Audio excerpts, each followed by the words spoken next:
Hey folks, welcome to Friendly Orbit, the podcast that draws us together no matter how far we fly. I am Ceres, ready to school you about how facts don't care about your feelings. I'm joined by... Theia, I always consume facts that align with my opinion. That's how I know they're real. This week we're talking about a book called Factfulness. This is a book written by Hans Rosling with his son Ola Rosling and daughter-in-law, as far as I can tell, Anna Rosling Rundlund, in 2016. It is about how humans systematically skew their view of the world and how a more fact-based worldview can help you make better decisions in life and be a little bit more optimistic about the world around you and stuff like that. So, Ceres, I have a question for you. Yeah. His son is Ola, not Olaf. Yeah, Ola Rosling. He's a Swedish statistician. Yeah, for his work at the Gapminder Foundation. No, Ola's a dude. But I'm sure he has to deal with that a lot.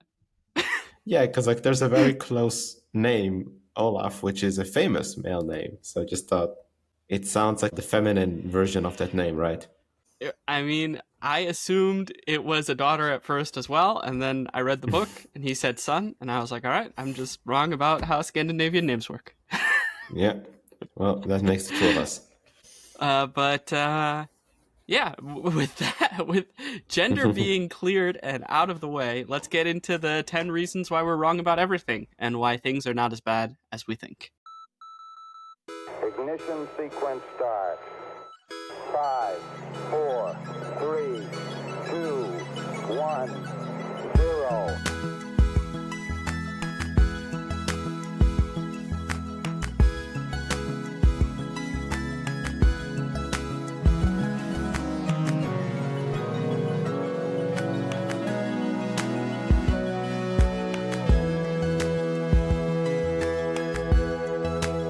All engine running.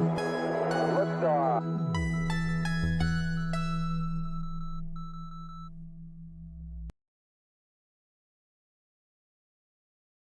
All right. So let's talk a little bit about factfulness. I think the best way to start this off is the authors of this book developed a quiz to test audience fact knowledge about the world. And Theia, we're going to do this quiz together. Of course, I've already done it, but I noted down my score the first time that I did it. This quiz is a simple 13-question fact-based quiz with no trick questions that the majority of quiz takers get wrong. We're just going to go through the quiz, and you as the audience, feel free to play along with us. Let's test your fact knowledge about the world around you.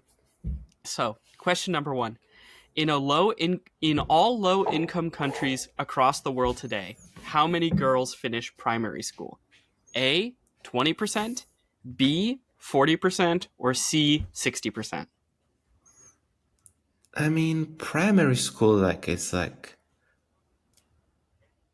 elementary school? Is that what it means? Is it until basically until you're 10 years school old? is yeah, exactly. Primary school is you learn to read and do math and I don't know, the basics of the educational system. That's sort of before algebra and stuff like that really starts to kick in.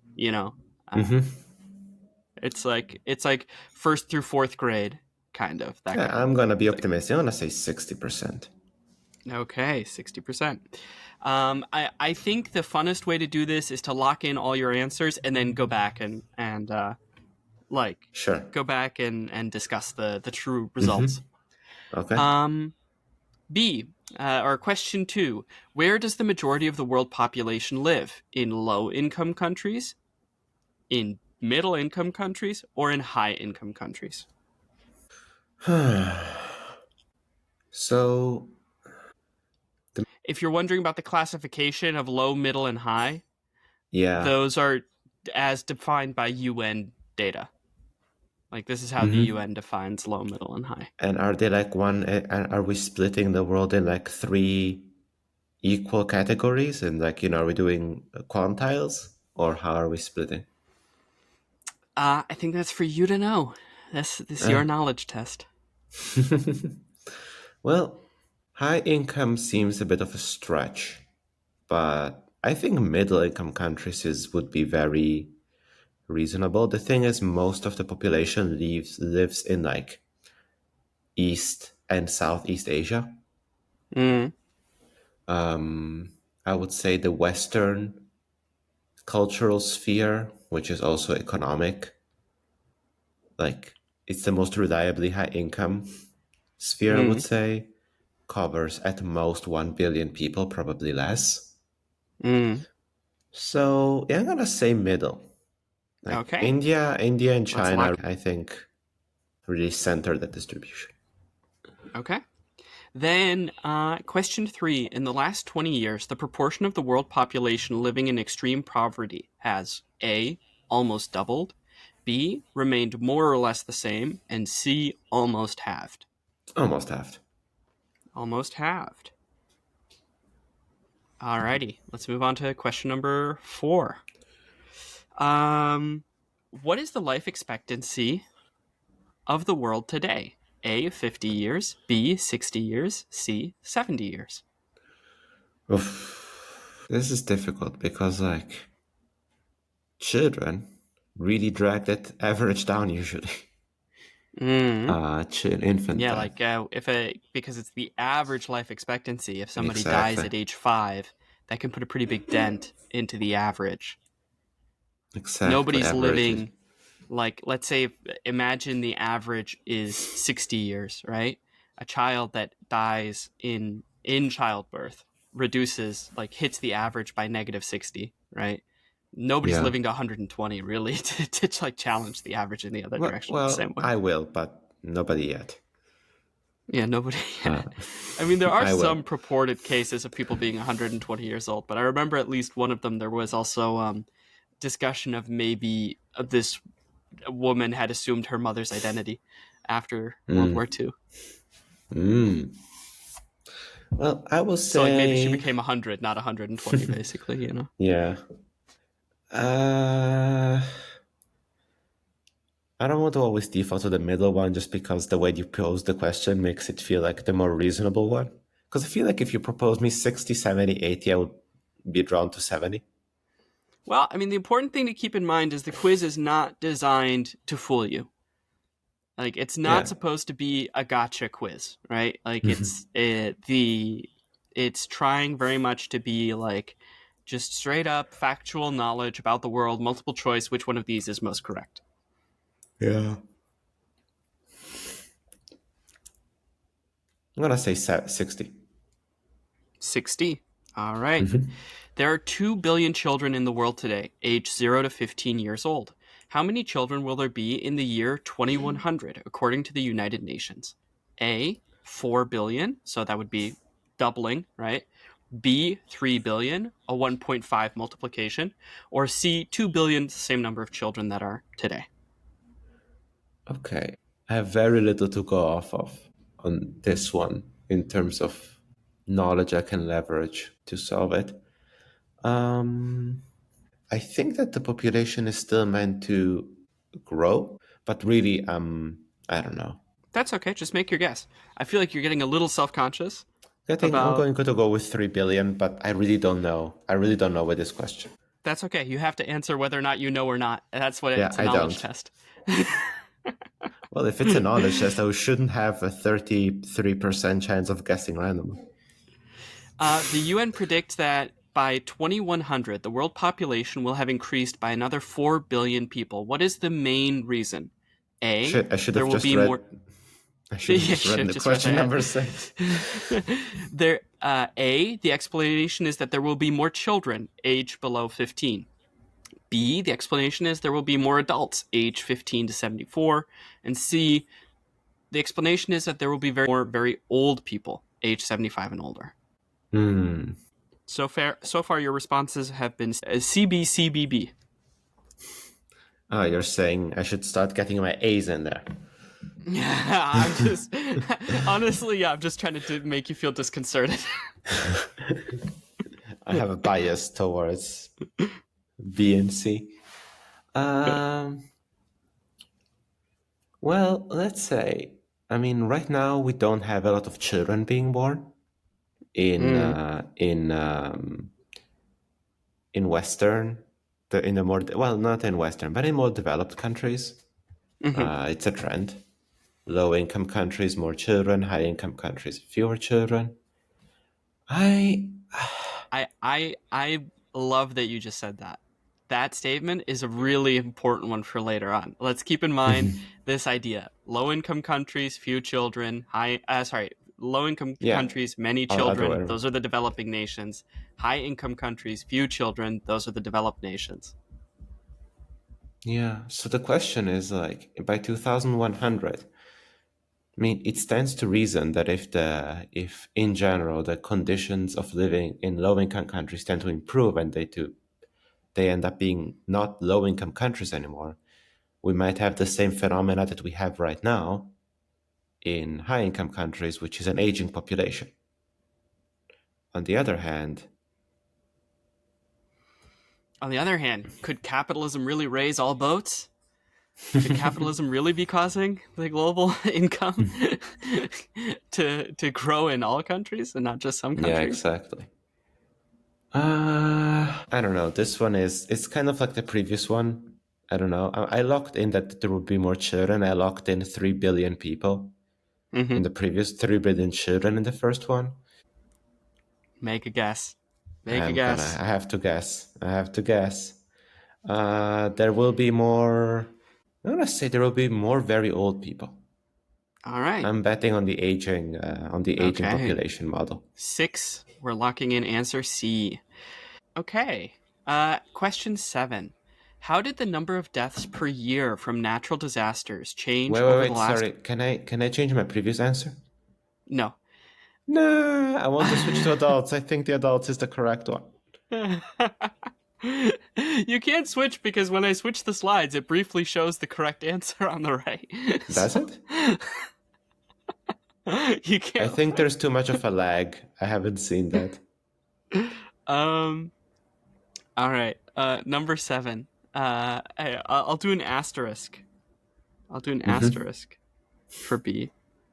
I Thank mean, you. you also projected 1 billion extra children. That could also be part of why there'd be 4 billion more people, but But maybe one, not the main reason. no, because I predicted 1 extra billion children. Yeah, exactly. And they're predicting 4 billion extra people. So Yeah, so the children are a that's factor. not the main yeah, but it's not the main reason. If we Well, split the population in 3 groups, children, adults, and old people, and we have an increase by 4 billion people, then according to my previous answer, the children are not the majority, yeah, I so mean, it's I not the guess you're driving assuming force. that the answers to the question are the only possible reasons, right? It could Sure. be. Yeah. Maybe Anyways, we it doesn't matter. started counting cows as people. Yeah. How did the number of deaths per year from natural disasters change over the last 100 years? A. More than doubled. B. Remained more or less the same. C. Decreased to less than half. Well, over the last 100 years from natural disasters. Well, while it is true that climate change has brought upon more natural disasters on average, I Mm. think that it's still going to be decreased by less than half just because of all the progress of the last century in like medicine and vehicles that we can, even just the vehicles we can use to save people that we didn't have 100 years ago, like helicopters. Mm. I mean, we had helicopters 100 years ago, but yeah, I see what you're saying. We have more maybe today. No, we didn't have helicopters in the year 1925. Helicopters are like from the 50s or the 40s. No, there were helicopters in World War II. I mean, still Pretty not sure. making an argument for 1925. Yeah, not exactly 1925, but yeah. Sorry, I have to know on helicopters that this is important. Yeah, we have to fact check right now. Yeah, it's a Factfulness episode. Yeah, it looks like the 1940s is when helicopters that are actually reliable vehicles started working. It's for medical evacuations during World War II, and then Hey, yeah, there we go. there I you go. remain right forever. No, you don't. I'm still right. 100 years ago, we didn't have like helicopters. Sure. But But we had helicopters very, very close to 100 years ago. okay, 80 years ago. Hey, that's Yeah, which is very close to 100. One might say it's 80% of the way there. some would say that scientific rigor demands that we don't make generalizations like that.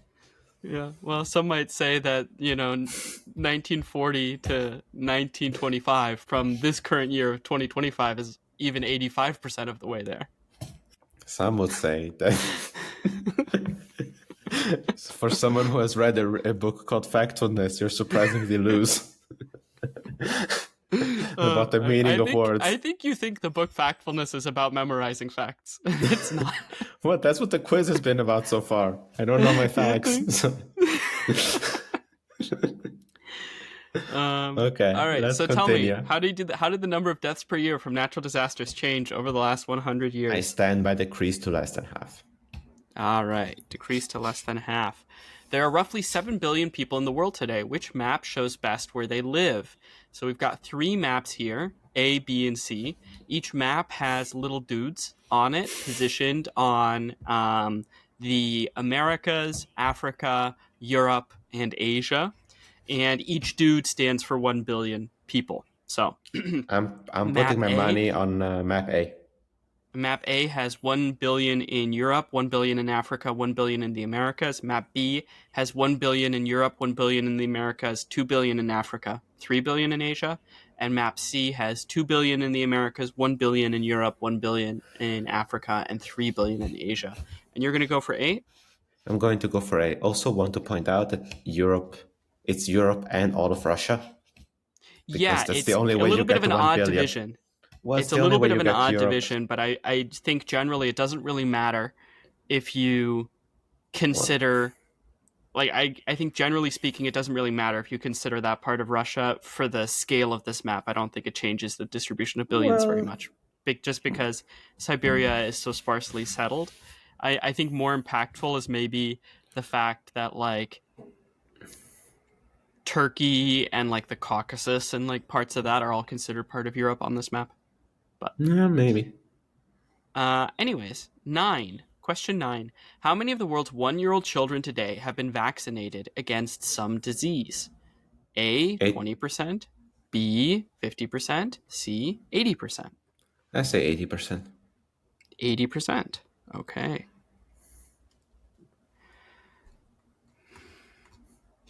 All right. Question number 10. Worldwide, 30-year-old men have spent 10 years in school on average. How many years have women of the same age spent in school? 9, 6, or 3 years are the options. Yes. I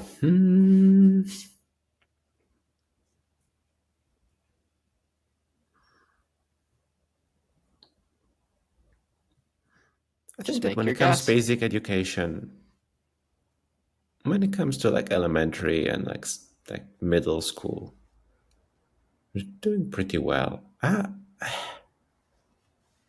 But women rights are awful in a lot of places. I'm gonna say 6 years on average, just because of the way averages work. I think there's a lot of 0 years that are dragging down the average.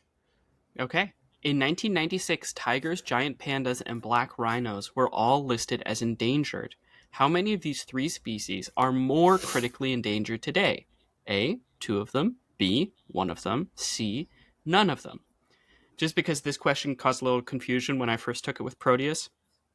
The idea is, we have these 3 species that in 1996 were endangered. How many of them are more endangered, right? How many of them are worse off today than they were back then? A, 2, B, 1, C, none. Well, I have the bad gut feeling about the black rhino based on the fact that I never heard about the black rhino. Mm-hmm. So I'm gonna say 1 of them because I know the giant pandas and tigers are doing better. Okay. Question number 12. How many people in the world have some access to electricity? A, 20%, B, 50%, C, 80%. 20% is such an insane answer to give. Like, I don't think it's that insane. I think that's certainly how some people view the world. In fact, it might even be the correct way to view the world. We'll find out. I think even 50 is a stretch. because it's some access to electricity, right? It's not that everybody has to have reliable plugs in their home.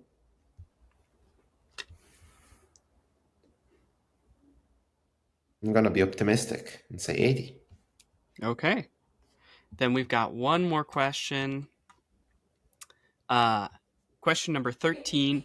Global climate experts believe that over the next 100 years, the average temperature will A, get warmer, B, remain stable, and C, get colder. Well, is it based on our behavior right now? And is it over the next 100 years starting now or starting in 1996? Well, this quiz was developed in 2016.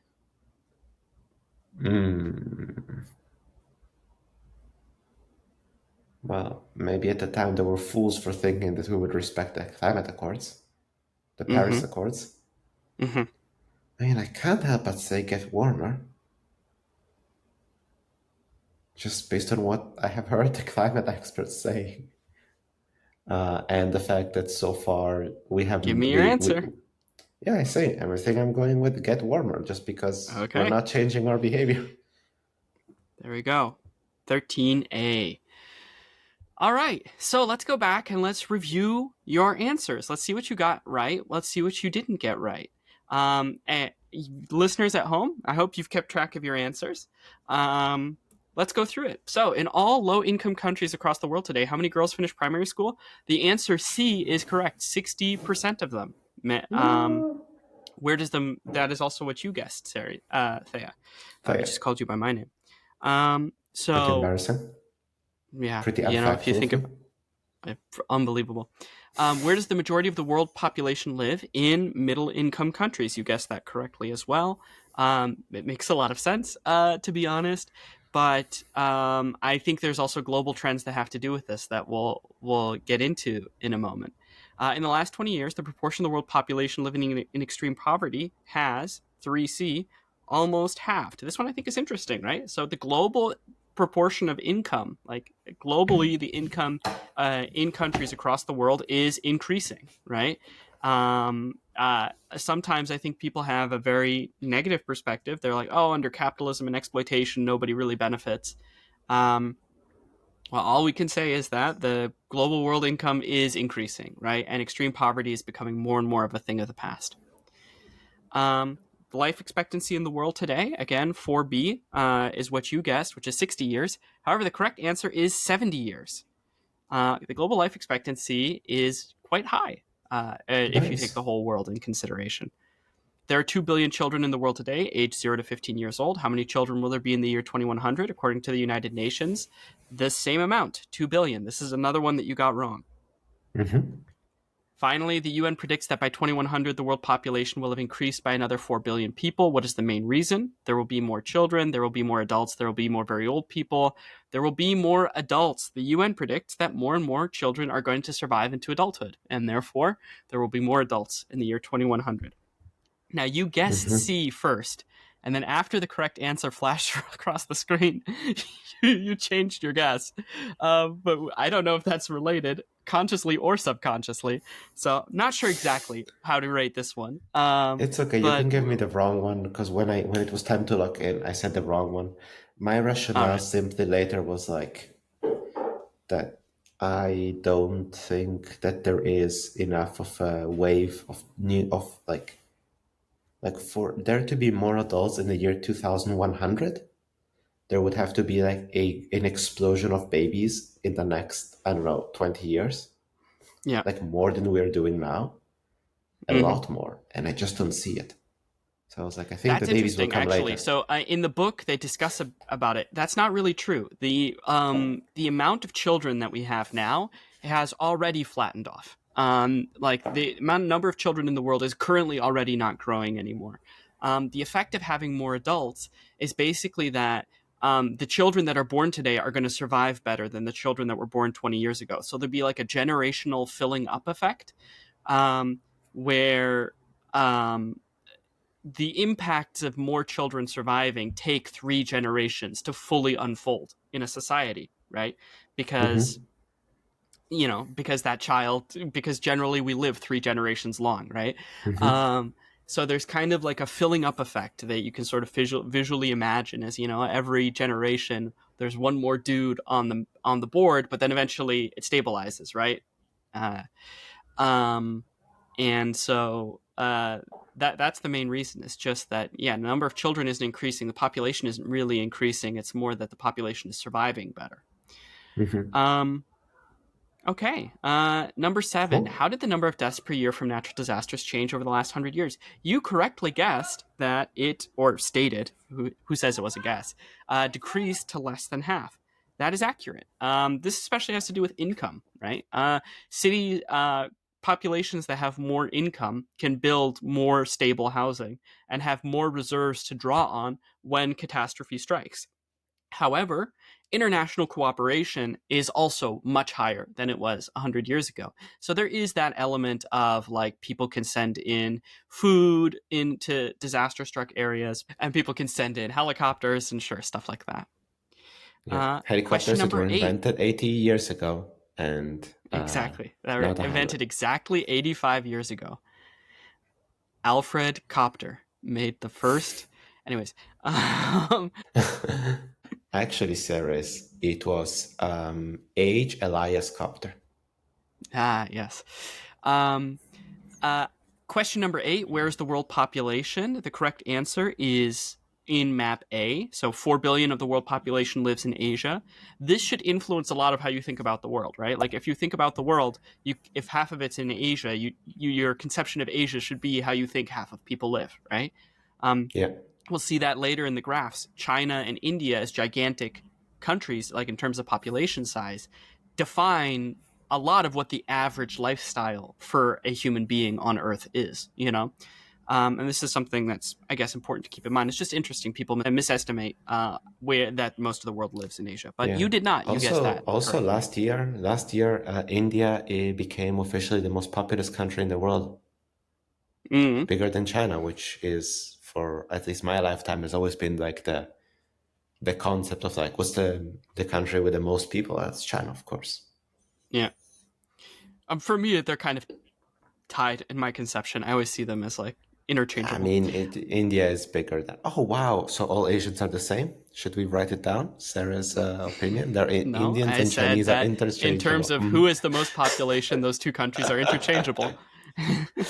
In the sense that there are so many leagues ahead of every other country, you know? I think we can edit that clip to make it sound Yeah, like we you're can saying edit that something down. else. We can get that into. All right. And then question number 9. How many of the world's 1-year-old children today have been vaccinated against some kind of disease? You correctly guessed 80%. This is one that surprised me as well. This is very optimistic news if you think about it. This means that 80% of the world's population or of the world's children have some kind of access to modern medicine.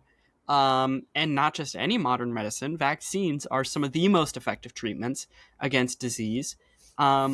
Like most cost effective and most overall effective that we know of. So like this is, fantastic news that kids out there are getting their Oh, by the vaccinations. way, maps one, the maps on the previous slides. Mm-hmm. It's also kind of funny because like all of Asia is all in one, but then because of like geographical proximity, we threw in Australia as well, which is like pulling its weight, I guess, with its small, comparatively much smaller population. Yeah. All right. Question number 10. Worldwide, 30-year-old men have spent 10 years in school on average. How many years have women at the same age spent in school? Thea, you guessed 6 years. That is Yeah, incorrect. The correct yeah. answer is 9 years. On average, men and women spend almost the same amount of time in education on average. Of course, this is an average. In some countries, it'll be higher than the average, and in many countries, it'll also be lower than the average. But this is also good news. This is positive news, right? More and more women are getting educated, and presumably based on that, empowered. 11 question number 11 about the tigers, giant pandas, and black rhinos. Which of them are more endangered now than they were in 1996? The correct answer is none of None them. of You them. guessed this incorrectly as well. Black rhinos Yeah. are doing just the same as they did in 1996, or at least better. Better or the same, I don't know which of the two it is, but conservation projects for large mammals do work, and yeah, this is good news. Number 12, how many people in the world have access to some electricity? You guessed correctly at 80%. I think some people just underestimate how developed the world is. And then question number 13, climate change. Yes, of course. Everybody has heard about climate change. This is an interesting question. I think it kind of psychs people out because they spend the whole quiz going, I don't know. And they get to 13 and they have a very definite idea. And so then they feel like it's a trick question. And it's not a trick question. What do the climate experts currently project? They project increases. I was right. When our behavior right. changes, then they'll expect decreases, I'm sure, but that's not where we're at right now. And this is something that in the book Hans Rosling also points out. He's like, this is a huge activist win, right? On a quiz that most people get very, very wrong, this is the question that most people get right. And so educators and activists have gotten the news out there. People know how climate experts feel about the temperature, even if they don't know how population experts feel about the population developing. Mm-hmm. So let's dive into some stats. It's a pretty simple questionnaire. It's 13 fact questions about the world. There are no trick questions on the quiz. However, most people get it wrong. In fact, they get it really, really catastrophically wrong. Now, wait, 80% scored worse than chimps? So chimps is like a random guessing? All right. Just like... So we actually are kind of smarty pantses here because your score is 1, 2, 3, 4, 5, 6. So you got 6 incorrect. That means you got 7 correct. So you got 7 correct, about half of the questions. You're on par with Proteus. I got 8 correct. Of course, none of us were really neutrally taking this quiz. We all knew we were taking a quiz by an author about how the world is factually better than we would expect. So yeah. It makes sense that our guesses are better than the human average. Hypothetically, randomly guessing chimps would on average get 4 of 13 questions correct, of course. And yet there's a graph here produced by the authors of this book that shows that 80% of humans get 0, 1, 2, or 3 questions only correct. So factfully, we need to conclude that 80% of people are dumber than chimps. That's what the graph shows. Yeah, well, so that's the thing, right? 80% of the people guess worse than chimps. 10% of the people guess the same as chimps. And 10% of the people guess better than chimps.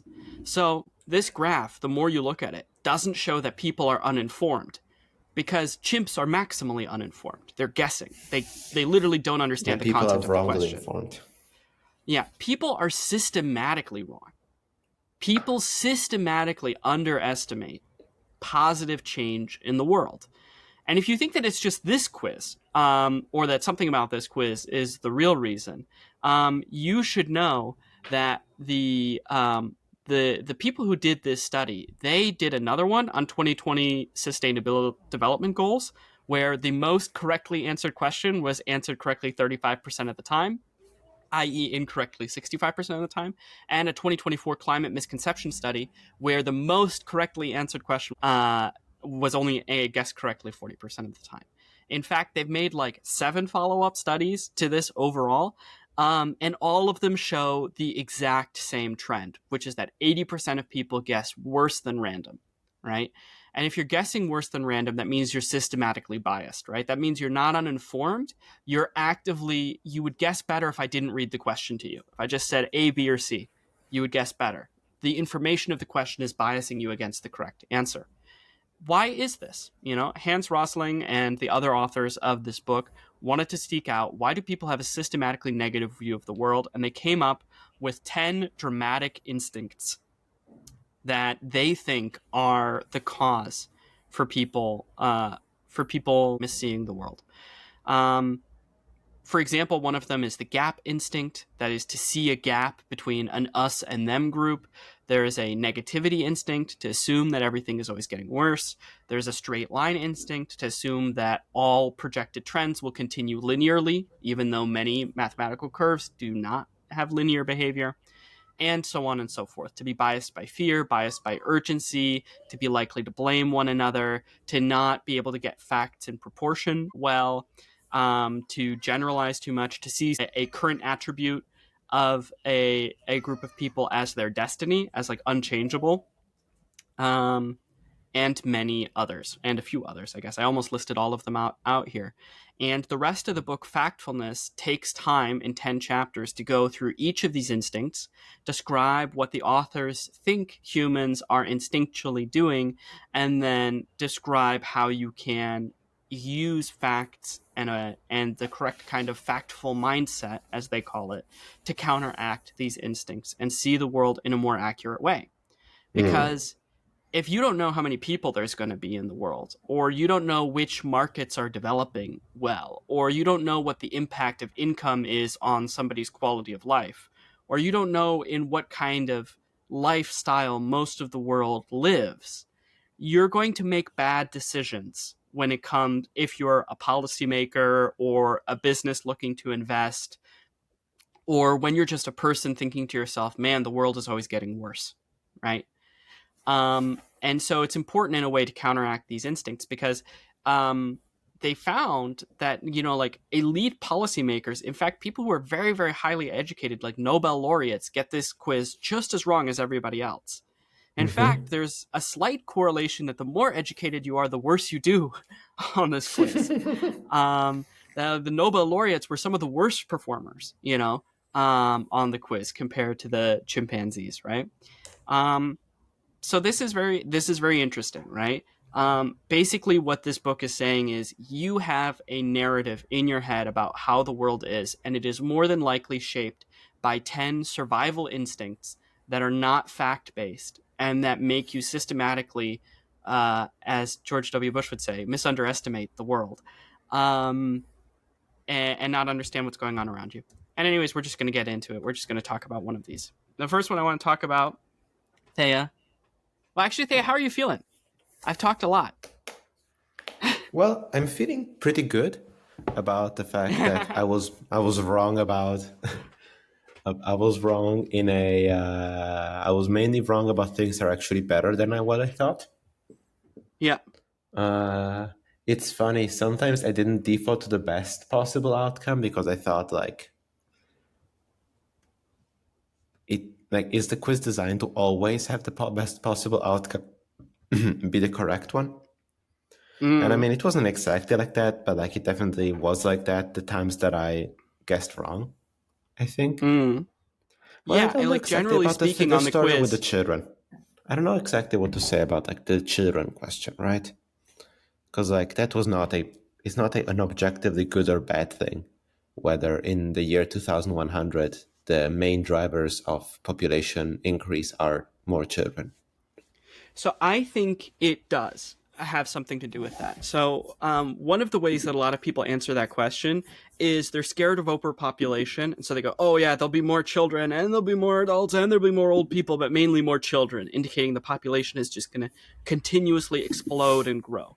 It kind of has to do with the linearity instinct. The population has grown and it's going to continue to grow at the exact same rate forever, right? And what the author argues is actually the number of children we have is already leveled off. And you want to know what that means? When societies stop having more children, it means all of their children are already surviving into adulthood, right? Yeah. When in societies where women have on average 8 children, it means 6 of those children probably die before adulthood, right? And in order to secure somebody who will take care of you when you're old, you want to have one child per parent, basically, grow into adulthood and have children of their own. So the fact that the number of children is leveled off and will continue, if population experts today are correct, will continue to remain level off, means that for the first time in human history, all of human history, we've been fighting to have our children survive into adulthood. And for the first time in human history, we're succeeding at that task, which is incredibly positive news, actually.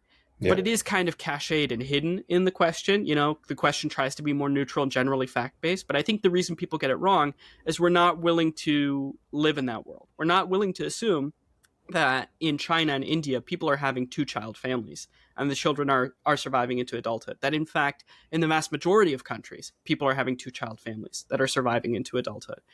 We like to imagine that that's only the case in the quote-unquote developed world. And I think that's interesting, right? That makes Yeah, it's true. I see. I don't think that that's how I was thinking of it, at least not consciously. Yeah. I was more trying to imagine like the rise and fall of population numbers. But of Mm. course, worldwide, it's difficult to estimate because the trends are different in Europe than they are in India at the same time. But it's good Well, in general to think about it that way.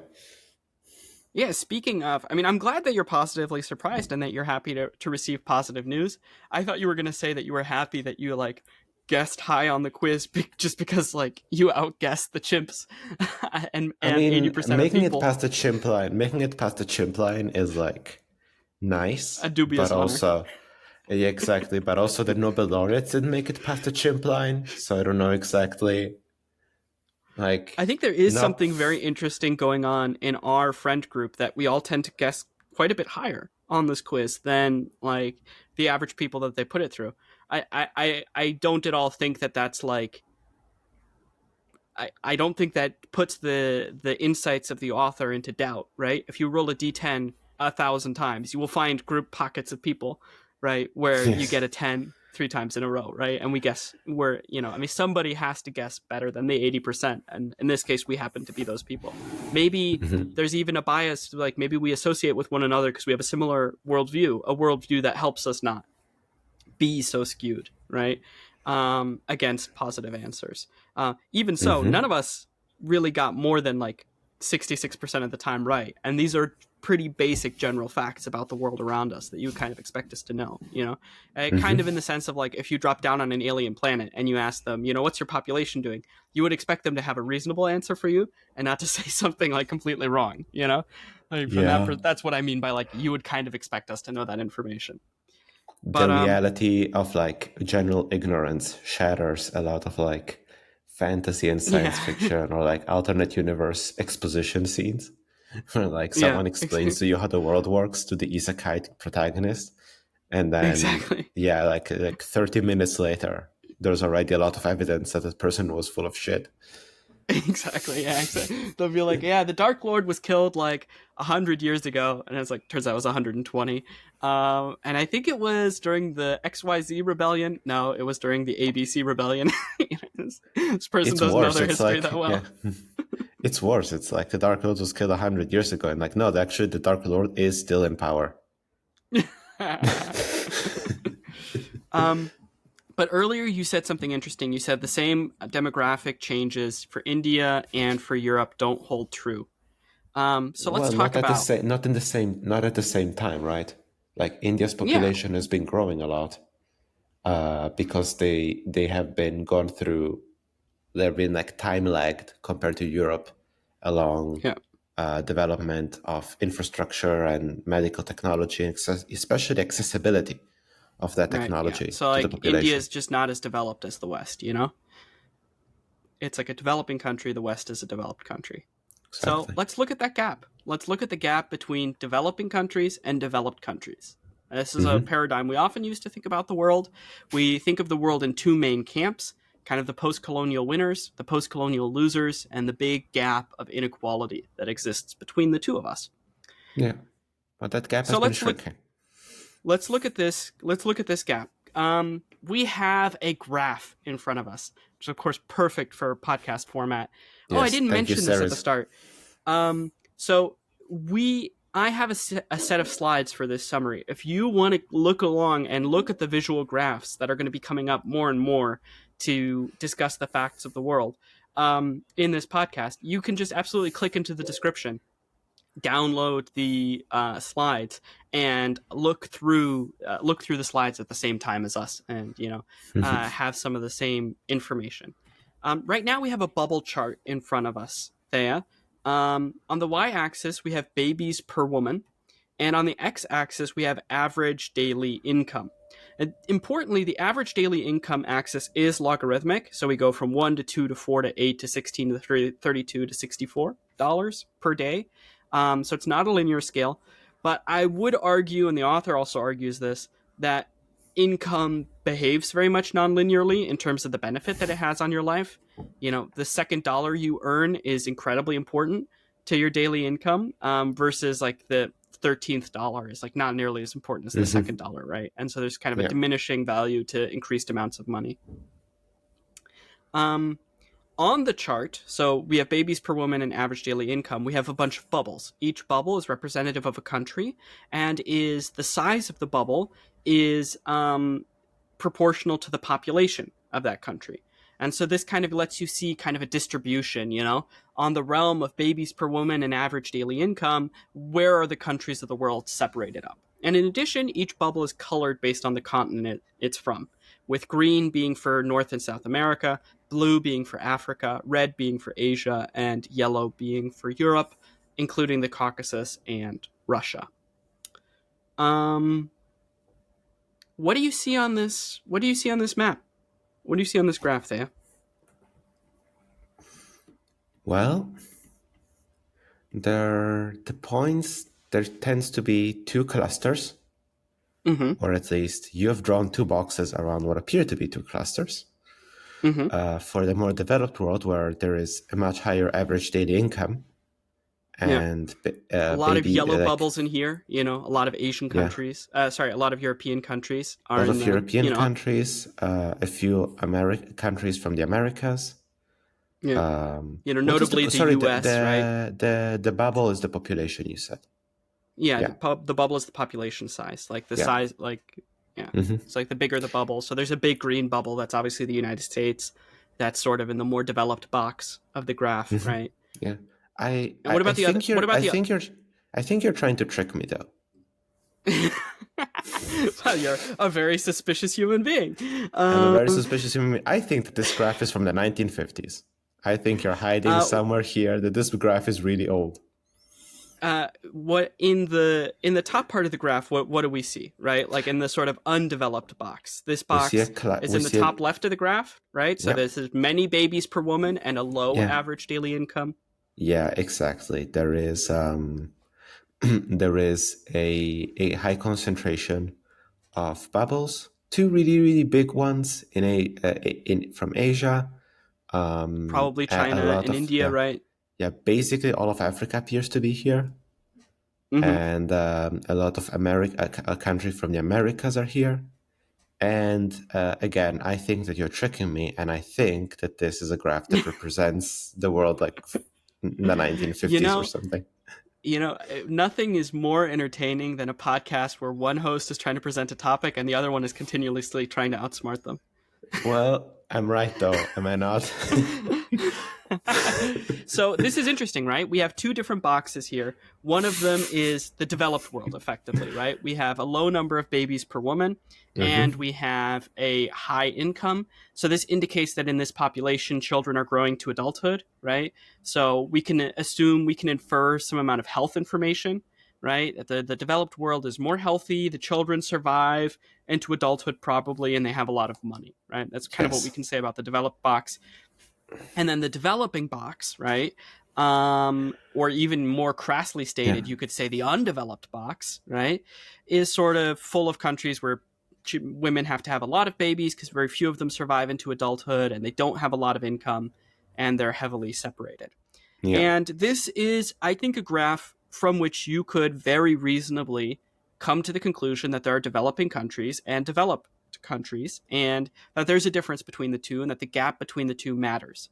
In this graph, there are a few countries that land between the boxes of developing and developed. There's a few North and South American countries that sort of fall on the dividing line between the two. But I think it is fair to look at this data distribution and say there's two main clusters, right? Colonial winners, colonial losers. Yeah, right? And I think that you're going to show me the next slide, and it's going to be the present, and it's going to be a nice little spectrum. Hey. Yeah, so the problem with this graph is that this graph is from 1965, right? This is a very outdated worldview. This is a very inaccurate worldview. If we look at the graph from today, why don't you tell me what you see? This is a graph from 2023, and it's the exact same axis and the exact same average daily, like the exact same y-axis, babies per woman, exact same x-axis, average daily income, and the same boxes superimposed over the graph. What do you see, Theia? Well, I'm seeing that I was right. I'm also seeing that most of the countries have migrated out of the red box of developing countries and fall inside the box of developed countries. I also see that the two clusters are gone mostly. There is kind of like a little gap at some point you could draw, but it's not nearly as significant as before. It looked a lot more. This looks like a lot more like a snake.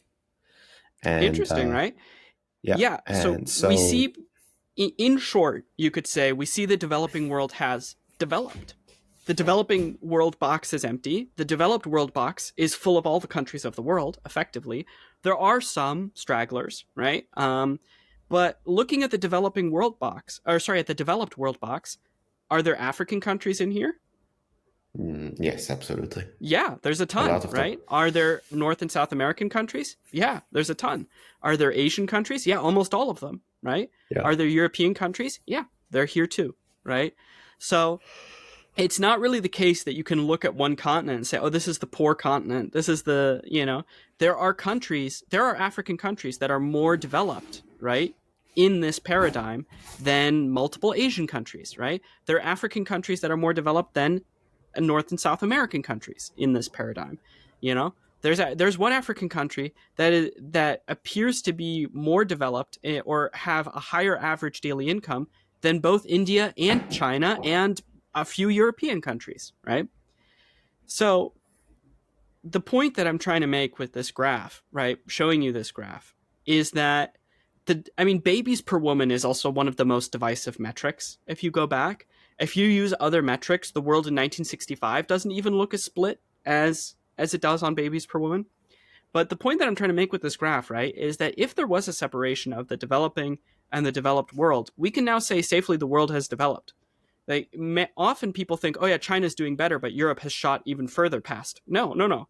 The other countries of the world have very much caught up with Europe, right? The income, the income in China and India is like on the logarithmic scale quite close to most European countries, right? The gap has not been perpetuated. The gap has not gotten worse. The gap is gone, to be honest. There's one long snake of development that just goes through the whole graph.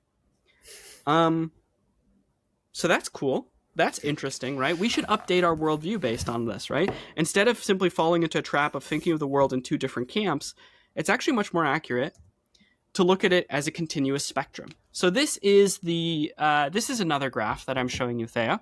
It's more of a diagram. But this is the more factual view defended by the authors of the book, right? Which is to see the world on 4 separate levels of income. Level 1, level 2, level 3, and level 4, which each set at exponential increments of income. Someone on level 1 has $1 a day.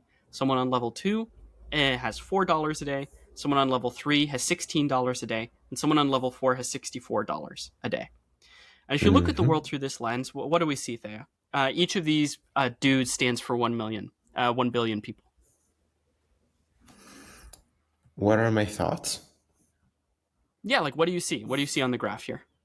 Well, that there's only one person or 1 billion people is on level 1. And which is equivalent to extreme poverty, by the way, yeah, as the UN defines it. So 3 billion people are between $2 and $8 per day. Level 3 is $8 to $32 per day, and there's 2 billion people there, and only 1 billion people is above $32 per day. Yeah, and so if we go back to the graph, right, and we look at the 2 giant red bubbles, I don't know which one is India, but I'm pretty sure it's the one that has more babies per woman, right? Yeah, and is slightly less wealthy. Yeah, and if you, we were talking earlier about how India is, developing, is not as developed. India has more babies per children, doesn't have the same demographic dynamics as Europe. India has the same demographic dynamics as Europe. India has very marginally more babies per woman, but it's solidly at 2, right? So maybe India will have less of an issue with a top-heavy aging population than some European countries, but people in India are having. I must say, Ceres, I think that it would be interesting to add the dimension of wealth gap. and how that average daily income is distributed amongst the population. Yeah. So that's an important question, right? Basically, what this graph tells us about the wealth distribution is that the wealth distribution between countries is closing, right? Yeah. But it doesn't tell us if the wealth distribution within countries is closing. And in Yeah. fact, a big issue that can occur, right, when the average income of a country goes up, generally happiness goes up because people have access to more things they need to sustain their life. But when the average income of a country goes up while inequality goes up, that usually means that the growth is only ending up with a few people, and that causes dissatisfaction because people are aware that there is money to be had, but it's only going to the hands of a few. I thought that was interesting. There were some like studies and graphs on that on the new Gapminder because again, this data is provided by the UN as filtered and shown through the Gapminder website, which is the foundation that the book is from. And they update the website, of course, continuously. And so they were talking about this, how income distributions and how not only to look at average income, but look at the wealth gap in between people within their country. But I still think that, like if you look at the U.S., which is the big green bubble all the way over on the right, right? I mean, the U.S. is a very unequal place, right, in terms of wealth distribution. It has a lot of billionaires, even some trillionaires, right? Even if India is like just as unequal as the U.S., then India and the U.S. probably have roughly similar population dynamics, right? In the U.S., maybe it's 1.8 babies per woman, and in India it's 2.0 babies per woman. But generally, the demographic changes are going to be the same, right? So I think this is very powerful. This is very important, right? Like the world is not separated into like this developed and developing camp. A more accurate way to speak of it would be to say most people in India live on level 2, while as most people in Europe live on level 4. And you can talk about the differences between level 4 and level 2, while of course acknowledging that the majority of people live between the extreme poverty and the extreme richness in which we normally view the world. We normally view the world as like, a whole bunch of level 4 countries, right, that are colonial winners, and a whole bunch of level 1 countries. And the fact that you're ignoring is that you're ignoring 5 billion people on the planet who live somewhere in between, who are gradually escaping extreme poverty, who are able to buy more medical services, housing, and other essential needs for their life, who can make sure that their children survive into adulthood, and who are the main economic driving force of the world. All of that is being ignored, if you just see the world as level 4 and level 1. Yeah, that makes sense. Let's talk about these levels a little bit, right? I think it can be sometimes hard to imagine how people live in other countries, and so to help assist with this, the Gapminder Foundation they made a program called Dollar Street, where it's a street with 100. It's a street with is it 100? I don't know. It's a street with houses, and your house number is your income, right? They start at 1. That's your daily income per day, and you walk along the street until you get to like $64, which is like $64 per day. And on each level, photographers have photographed very mundane things about life, right? And from that data, we have here collated the average level 1 life, level 2 life, level 3 life, level 4 life. So what does life look like on level 1, Theia?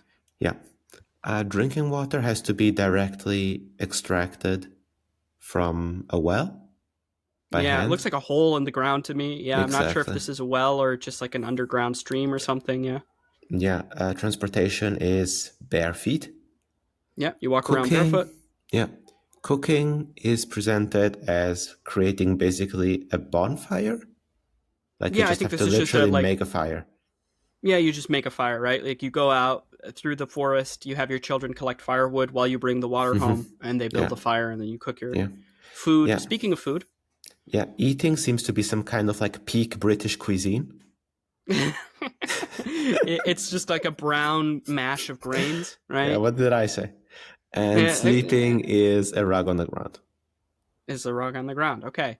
So that's the kind of life you can imagine like in extreme poverty. It seems like a very hard life, right? Like you spend multiple hours a day collecting water, your children can't go to school, they need to collect fire water, and you eat the same, in the words of the author, you eat the same Grey gruel you've eaten every single night of your life, except for on the nights where you didn't eat anything at all.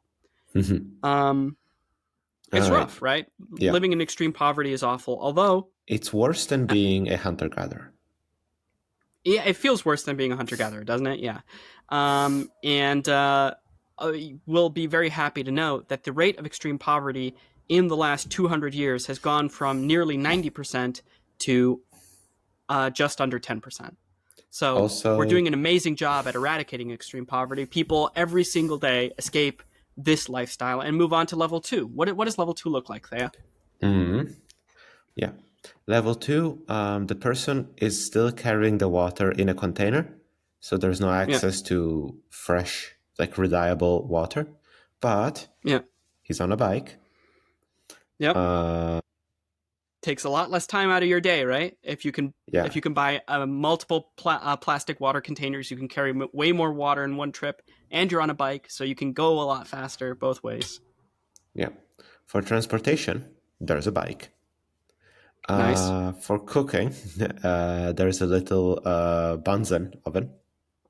Yeah, there's a little propane burner. So this is a huge upgrade, right? Your children don't need to look for firewood all day. They can go to school. We know the kind of beneficial, sustainable impact that'll have on the generational wealth of your family if your children start going to school. So that's, Yep. And eating, the food is still in a bowl, but it looks a bit more colorful, and it's a little bit more rich in different ingredients, and there's a spoon. Exactly. We don't have to eat with our hands. We get to eat with a spoon, and we have a few different food items. It is mostly grain still, of course, but there are other things in here, right? It's not just gruel every night. And then when we go to sleep at night, we get to sleep on a mattress. Yay, mattress. Yay. We get to sleep on a mattress. So this is where 3 billion people live, is they live like this, right? And over time, more and more of them are slipping over to the next level of living, the next level of income. What does this look like? Speaking of next level, level 3, we have a simple water stream. What is it called? Yeah, water faucet. We don't need to go get water anymore. Yeah, we have a water faucet. We can clean afford water to drive. At home. Yay. Yay, we can afford a motorcycle. Very nice. So we can also pay gas prices, right? Notably. Yeah. Yep. We have a full stove that with 2 pots on it. Yeah. So we can cook 2 things at once, which is nice. But it's also important. All of this is saving time, right? Yeah. Like now that you're not spending your whole day carrying water, right? You can spend much more of your day dedicated towards things that earn you money that you can save up for the future to try and get to the next level, right? Yeah. Same thing with the cooking. How does the food look? This is kind of the main visual upgrade, I think, on this level, in my opinion. Yeah, the food is great. It's served in a nice plate. There is, I don't know if those are potatoes or meatballs, but there is protein. I think I see protein. I see different vegetables. It's just a bit nicer. It's interesting as someone who does not particularly care for food. For me, the food scale is like, but I don't know which nutrients are here. The food in column 2 does not look that bad unless I know that it's nutritiously less valuable than like level 3 and level 4. It's all presentation. Yeah. And then I guess presentation does matter in the sense that we have the time to actually make the food look a little bit nicer. And then finally, in terms of sleep, we've got a nice mattress. We have a nice mattress. We have a bed frame. I think it's actually on springs, right? I think it's actually on springs, which is nice. Yeah, we have a bed frame. Yeah. We have sheets that are nice. So upgrades all around. Level 4. And if you can save up enough money here, you can jump to level 4, right? And on level 4, this is very familiar to us, right? This is where we tend to live. But let's tell them what it looks like. Yeah, we have a faucet that, unlike level 3, seems to be placed inside our home. Yeah. I think level 3 is like outside the home, like it's coming out of the wall next to your home maybe or something like that. Yeah, that's what I was thinking. Level 4 has a car. Level 4 has a stove with an oven, multiple pots, multiple stoves. It's just if what we would describe as a fully functional cuisine, as the spoiled brats that we are. Level 4 offers you, I don't know, it's just like, the food looks technically nicer. Yeah, there's like some olives, and there's like a little bit of maybe cheese, maybe a Parmesan or something. Yeah, the food is weird. Like the upgrade of the food is clear from level 1 to level 2, but then from here on out, I need to have more information. I think that a very poor person could roughly get the food from level 4. It's just olives, like it's some vegetables and it's some leaves. But Yeah, it's interesting. I mean, you can also maybe point at a dynamic that like food maxes out sooner. I feel like I can tell a difference. I feel like I still think 4 is definitely nicer than 3, and 3 is definitely nicer than 2. But I don't think 2 is yeah, but abysmal. it's all I've eaten 2 presentation, meals. right? I've Yeah, but definitely it's all eaten 2 presentation. meals in my life, right? But I have never eaten a 1 meal in my life. I'll say that. Yeah. You The know? thing is that it's all presentation. Yeah. It's all in the food presentation. So, Well, having time for presentation, right? As you said yeah. earlier. Yeah. And then And then the lastly, bed is sleeping. a We have a nice big, big wooden, yeah, nice big wooden bed frame, big mattress, definitely on blankets. springs. Yeah. Yeah. So that's what the level that's what the life on the 4 income levels look like. And when we think about the world, the factual way to think about it is to assume that 5 out of 7 people live on levels 2 and 3, right? And then 1 out of 7 people lives on level 4 and 1 out of 7 people lives on level 1. But if we're constantly mentally comparing level 4 and level 1 only, we're ignoring where the vast majority of people are. In countries whose Yes. income is growing over time, whose economies are still growing, where people become go higher and higher on these levels, over time. I also want to emphasize this, right? This graph that you see here on the left, where the share of the world living in absolute poverty, which is kind of nightmarish and a very bad way to live, like it's not your fault, but it's like it sucks being at that level. This is the share of the world population living in absolute poverty, okay? And it's at 10%. That's important to note. It's the share of the world population. It's not by country. This is not affected by like intra-country averages, right? Mm-hmm. Like this is you know what I mean? Like this isn't like one of those things where you can say, well, India on average is on level 2, but most people in India live on level 1 or something like that. It's like, no, the share of the world population in absolute poverty on all countries combined, is at 10%. Right? Yes. There's nothing funny going on here with the averages. 1 in 10 people lives in absolute poverty, and that sucks, of course. But it's only 1 in 10 people. And like we've drastically reduced in the last 20 years, we've gone from 40% to 10%. That is, Mm-hmm. I mean, that should be one of the essential success stories of our age. And we don't really know about it. Yeah, that's true. Okay. So, for every single dramatic instinct, the author had these little sketches made, in black, to sort of illustrate the concept, and then has sort of blue drawn in addendums. That's funny. That's like, this is the factfulness, actually, that helps you see the situation more clearly. In black here, we've got 2 rocks and an arrow between, showing that there's quite a big gap between the 2 of them, and the text, look at the gap. Theia, what is the factful correction? Well, it's not like there's not that the gap is only produced by us looking at the 2 most extreme points of the distribution, and really it's a distribution. And the majority of people live in the middle between the gap. They live inside so the gap. The question is, what gap? What gap? Look at the majority, right? We can't speak of the world anymore in developing and developed countries, because there are basically no developing countries anymore, and we all live on a spectrum of develop within the developed box, right? From income level 1 to 4. Okay, so this is one. Let's finally, this is the big one, right? We've been recording for a while. This is the big one. This is the big mega misconception. The world is constantly getting worse.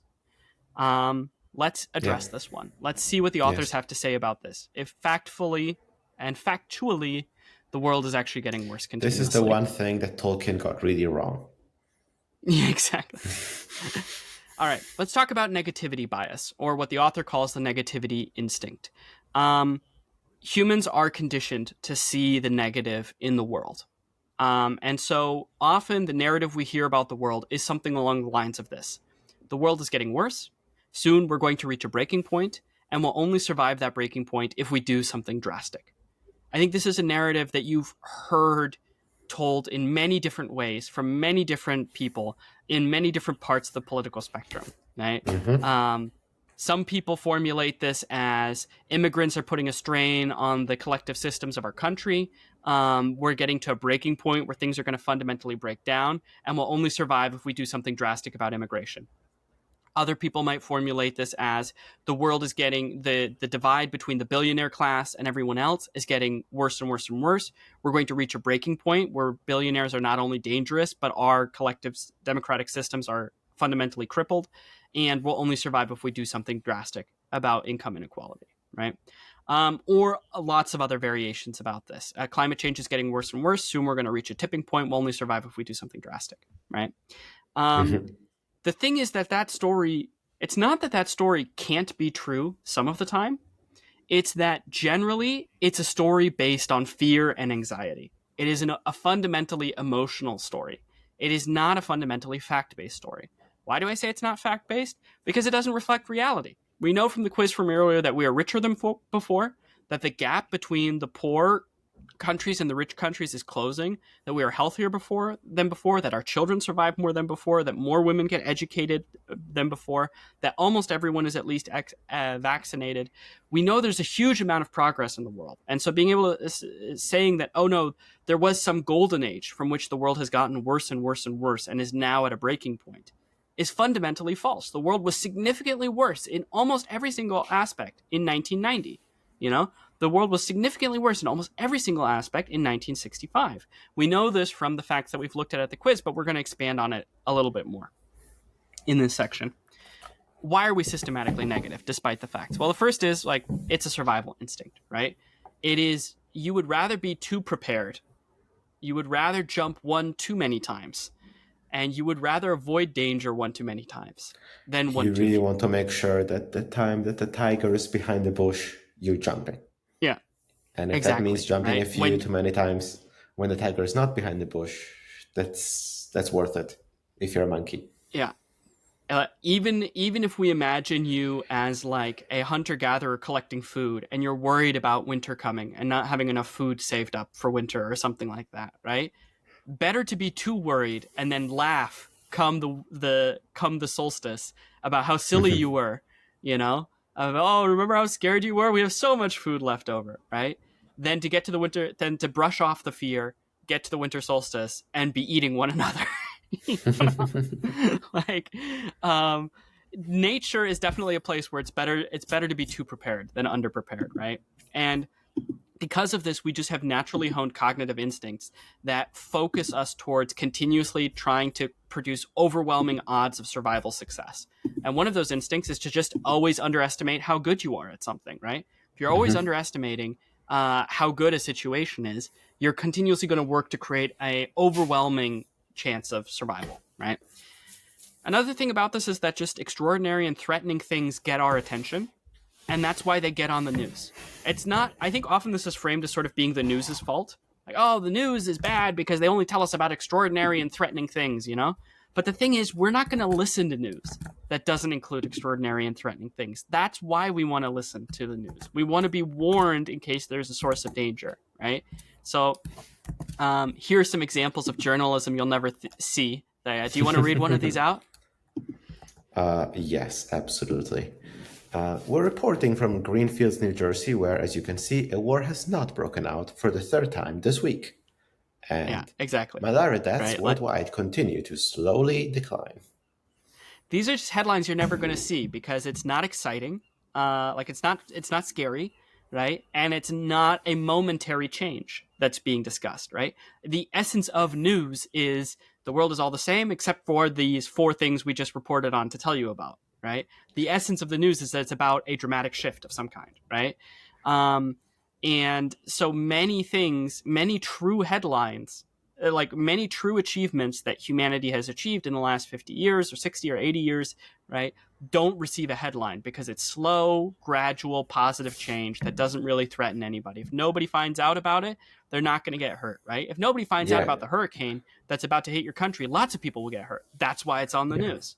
Right? Yeah, and there's a suddenness to how quickly a system can be disrupted, but it's rare that a system can be improved with a sudden drastic change. When it does, we also talk about it. Like I assume that when Kennedy ended segregation in the United States.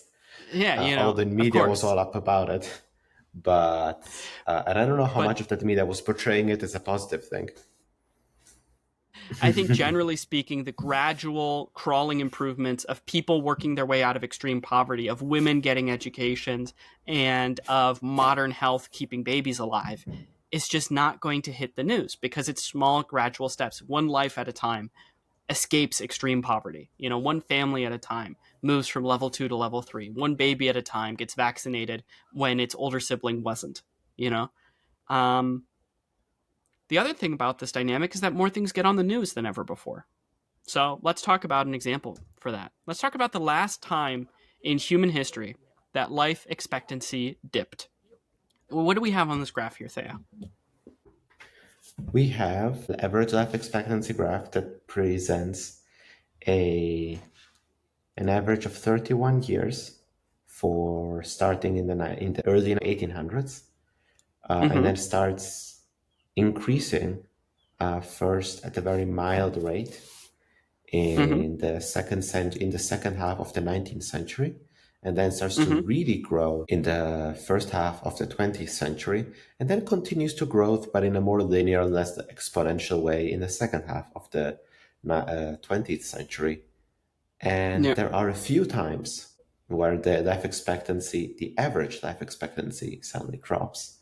A famine in the middle of the 19th century, the Spanish flu in the early 20th century, World War II, of course. It's funny that the World War I is not even noted because a lot of deaths during World War I were actually the Spanish flu. Yeah, And exactly. It's kind of like it's overlapping with the Spanish flu, and the Spanish yeah, flu was kind of even and more then you put a destructive. little So circle around. yeah, there's a dip in And like 1960. Can you guess when? I mean, first off, what great news, right? Life yeah, expectancy has doubled in the last 200 years. It's more than doubled, actually. And even in 2017, it is still steadily growing. And I don't know if you've ever checked the life expectancy stats for your own country living on level 4, but let's be real. If you're listening to this podcast, you probably live on level 4, and level 4 countries' life expectancy has not been growing very much in the most recent years, just because that effect we talked about, children dying having such a huge impact on average life expectancy, just doesn't really happen on level 4 anymore. yeah, So the fact that it's still growing linearly in 2017 means that the underprivileged people are surviving longer and longer. And that's, yeah. really awesome as well, right? Of course, we're very extremely happy about that. But that good news aside, right? Good news aside, there is a dip in 1960. Thea, can you guess what the dip was in 1960 that caused life expectancy to go down for a brief amount of time before it recovered? I'm thinking about what could be so brutal. I think that wasn't there a pandemic at some point in that period? There was a pandemic. There's also Sure. Yeah. the Chinese the Cultural Revolution, but I don't think that it was. I don't know. China's a pretty big country. It might have been big enough. Well, you're Uh, close. It was the Chinese famine of 1960, a result oh, from Chairman Mao's Great Leap Forward 5-year plan that left 15 to 55 million Chinese citizens dead from starvation. This is a really interesting scenario that I want to highlight. The world has gotten better in two critical ways since 1960 in relation to this case. The first is that the West never really found out about this. This wasn't reported on until decades later. Like, not until decades later did the West find out the extent or the fact that there had been a famine here and that millions of people have died. You couldn't hide that today. Today, more items get on the news. The world is more transparent. You couldn't hide 20 million people dying in a country from the news today. You would find out about it as it was happening and not 10 to 20 years later. yeah, The second thing is that I think is interesting. Even if the West had found out, they wouldn't have had a coordinated response to help with the famine because the UN World Food Program wasn't developed until 1962. Not as a reaction to the Chinese famine and not knowing about the Chinese famine, but simply people being like, next time famine shows up, we really should have a coordinated organization that collects food from all over the world and gives it to people who are in need. And today, the UN World Food Program is a major part in reducing deaths from famine and deaths from natural disasters. And the UN World Food Program has been helping out in Gaza. Most recently, they were helping out in Jamaica. Like they are helping out in South Sudan. Like all over the world, there are at any given point in time individual crises that the UN World Food Program helps address. Right. So I think this is a really interesting case to like illustrate how the world might seem worse, but that's because like people can't sweep genocide under the rug these days. Right. Like people can't sweep a famine where 20 million people die under the rug these days, right? So you find out about more negative news, and it's a good thing that you do. It's a good thing that the world is more transparent, but you might need certain cognitive strategies to help you keep in mind that the dip is just a dip, that the trend continues, and the trend is that things have been getting better. So what are some takeaways from this segment, from the thing that the world is getting worse? The first is, in the news, you hear about short-term developments, but short-term developments don't reflect long-term trends necessarily. You should probably expect to be given dramatic bad news, whereas you'll have to seek out positive gradual developments yourself. And lastly, broadly macroscopic trends speak for a bad world that's continuously getting better at the same time, right? I think one of the strongest arguments you can give against everything that I've said so far is like, yeah, but if the world was shit in 1965, should we really celebrate that it's marginally better today? And I would say, yeah, actually. I see where you're coming from. Yeah, but the world can be bad, but getting better. I don't agree with the statement, the world is good, the world is perfect, no suffering exists in the world. No, some people live in Afghanistan. Some people have to deal with warlords in Somalia, right? There are specific countries in the world where people live in extreme and violent poverty, right? I mean, some people live in North Korea, right? But at the same time, you can't emphasize the suffering of human people and then ignore the places where that suffering has ended. All the countries that no longer live like that. All the countries that have such an improved income, improved child mortality, improved, opportunities for women all across the world, right? Like you can't cherry pick and only look at the places where change hasn't come and ignore all the places where change has come. Yeah, it's interesting that like one trait that contemporary authoritarians in the West during this rise of right-wing authoritarianism in Europe and the US are consistently doing is trying to dismantle the organs that have helped essentially raise a lot of people out of poverty during the past century. Like, as you said, like the UN World Food Program. Yeah. And even just out of the USAID. Yeah, exactly. Yeah. And it's interesting also because I think the right-wing authoritarian worldview relies on a worldview where the world was once good and has now become much worse. And that is false for so many reasons. The world was once good, now it's gotten much worse. We must do dramatic regime change in order to make it good again. That is, I think there's also something else. Yeah. Sure. I think there's also something else, is that they seem to really believe in a zero-sum game. Yeah. Where, like, the fact that things are getting worse, that things are getting worse or feel like they have been getting worse in the United States for the average worker over the past 20 years means that, that has happened because somebody else's life has gotten better. And so there is no way that we can both win in the game of the economic growth, which of course is ridiculous because of all the data you already presented. But it's very much a zero-sum game where we need to look out for ourselves, because if we don't, and we look out for others, and looking out for others automatically means things will get worse for us. Yeah, let's highlight why that's ridiculous, right? The person on level 4 wants to buy another car. The person on level 1 wants $1 extra so they can afford 2 plastic buckets, so they need to make half the number of trips to the shitty well than the other person, right? Like, it's not at all comparable, right? Like, even if the dollar that the poorest person was taking came somehow from the richest person and like came directly out of the pockets of the workers in a Scranton steel mill, right? They would not need that dollar. Like, they wouldn't notice that dollar nearly as much. But if we look at the economic data, we see it's all a lie. European countries have not decreased in their development. They've increased in their development since 1965. based on the graph that we saw earlier, right? They've increased in their development, maybe not as much, like they haven't leapt forward as much as China and so on have, but they have made progress. America in 2025 is a richer country in which less children die than America in 1965, right? And income is very important to people's enjoyment. I think the big thing to point out as well is that it's an inherent part of the fascist myth that the world was once good, now it's bad, but through dramatic regime change we can make it good again. That's essential to the fascist and right-wing authoritarian myth. And we see it's not true.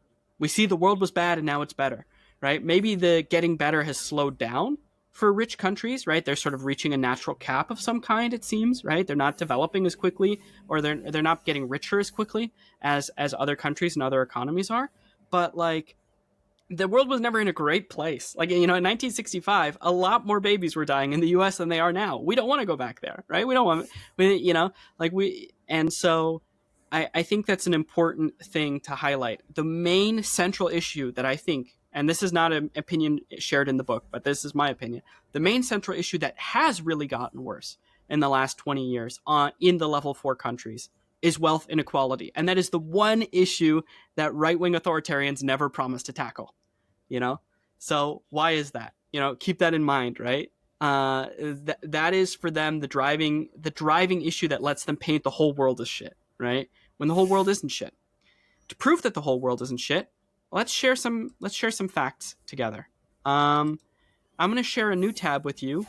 Here I have a list of improvements, bad things that are going extinct, and good things that are becoming more and more common. Let's just rattle through some of these rapid fire, Theia. What do you see here? Yes. Yeah, this is one that makes me always very happy.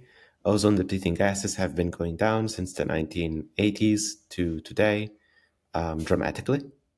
The almost completely the ozone phased layer out. is basically gone. We solved the problem. The ozone hole, we fixed it. We did it. Turns out humanity can collectively team up to solve problems.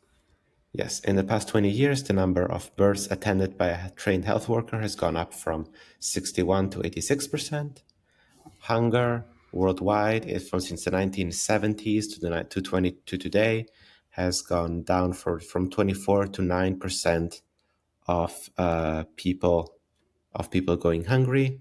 The number of Olympic teams at the Olympics went from 14 in 1896 to 206 in 2021. Yep. Hey, here's a huge success story. There's a huge dip there. What happened at the Olympics that year?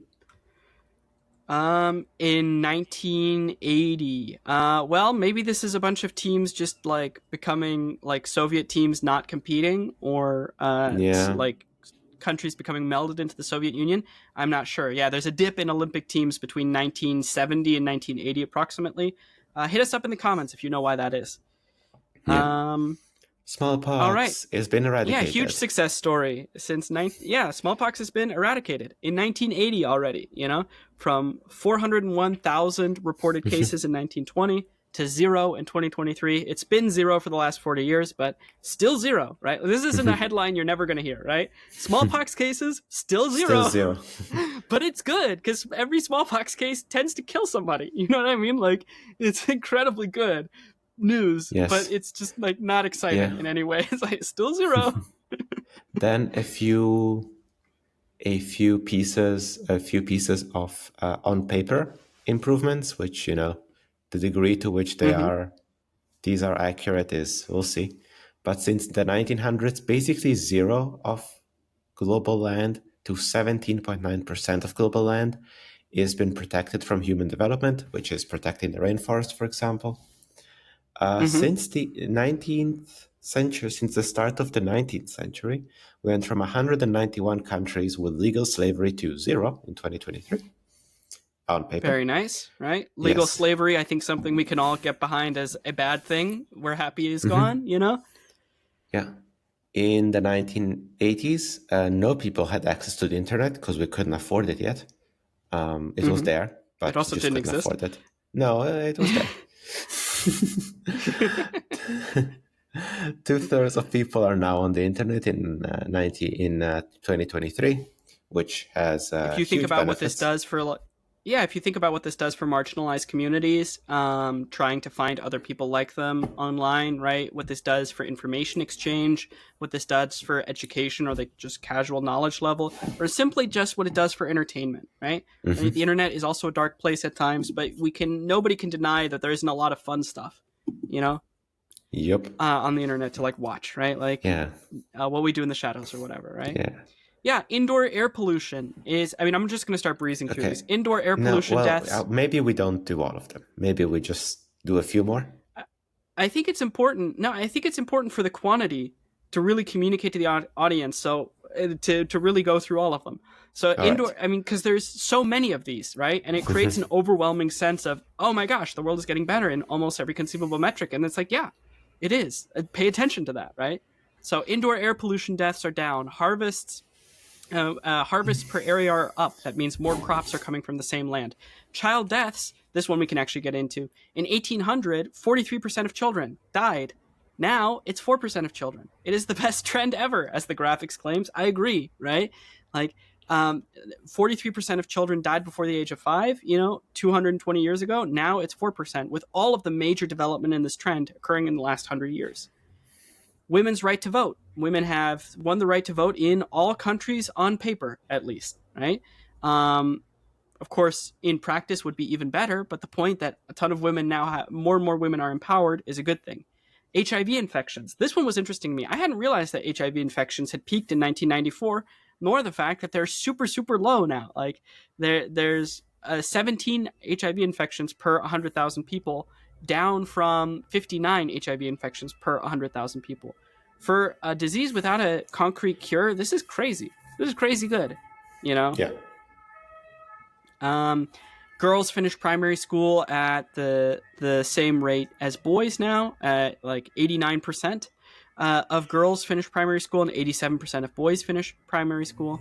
Leaded gasoline is not allowed on any roads anymore. More babies are getting vaccinated than ever before. Life expectancy is higher than ever before. Oil tanker spills are lower than ever before. Child labor is lower than ever before. Biologists have assessed more species every year than ever before, significantly more, in fact. Solar panel costs have gone from $115 per solar panel in 1975 to 26 cents in 2022. There's a good news for climate change, right? Electrical access has gone up. The death penalty becomes illegal in more and more countries. Mobile phones become more and more available. Science articles become hugely more available, with 2.9 million being published in 2020 alone, compared to like half as much 20 years prior, and only one in 1665. Tuberculosis cases are down, suicide cases are down, rates of reading are up, pirate attacks are down, drinking water more available, extreme poverty extremely reduced, new movies more than ever released, men and women have more years of schooling than ever before, many more female business leaders and CEOs than ever before in the past, and many more countries led by women. In 2023, 87 countries are led by women. Read that stat, right? We have like 200 countries in the world, 87, led by women. Lots of other improvements obviously exist in the world. These are the ones summarized on this page. I think it's important to emphasize that this isn't like just income. It's not just income, and it's not just social child mortality. progress, it's ecological awareness, it's healthcare benefits, it's tolerance. There's social progress, there's environmental progress, there's economical progress, there's political progress. Yeah. A lot of positive news. Yeah, I think that from the point of people, like there's a book by Ken Follett called, I think, I don't know what it's called in English, but in Italian the title roughly translates to like The Fall of the Giants. And it's one of these like very iconic Ken Follett books where like there are like follow a mosaic of people, like a very vast cast of characters that are spread across multiple countries, multiple sites, multiple social strata during a crucial, an iconic moment of history. And he has this trilogy. One is set during World War one is set during World War II, and one is set during the Cold War, during the Cuba Missile Crisis.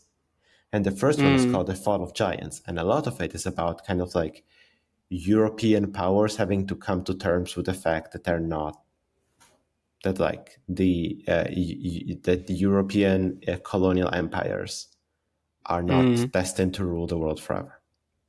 Yeah. And that's where the title comes from. Mm. And it's in, I think that like to a degree in the West we're experiencing a second moment like that.